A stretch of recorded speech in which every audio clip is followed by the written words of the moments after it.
দিদি ফিরে আয় না, দিদি ফিরে আয় না, প্লিজ ফিরে আয় না, সুস্থ হয়ে ওঠ না রে।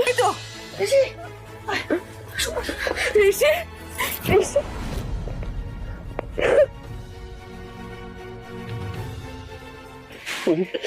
এসব কি করে হলো?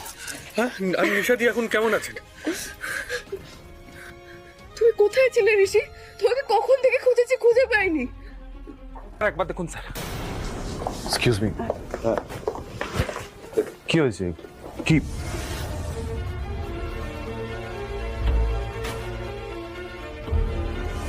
সিরিয়াসলি আপনার কিচ্ছু মনে নেই? হ্যাঁ, আমার কিচ্ছু মনে নেই। কেন মিথ্যে কথা বলছেন আপনি? আরে আমি মিথ্যা কথা বলতে যাব কেন? কারণ আমাদের কাছে প্রুফ আছে, আর আপনি মিথ্যে কথা বলছেন। মানে এর উত্তর আপনি আমাকে দেবেন ঋষি।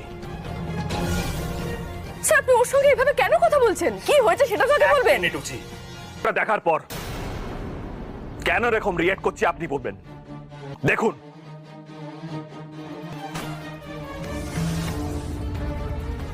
আঙ্কেল, আপনার ছেলে ঋষি ব্যানার্জি নিশাকে গুলি করেছে।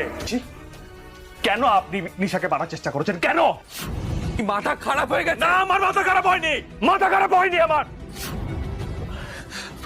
হুজি, হুজি, তুমি তো আমাকে বিশ্বাস করো, বলো আমি কেন এইসব করতে যাব বলো। ঋষি তুমি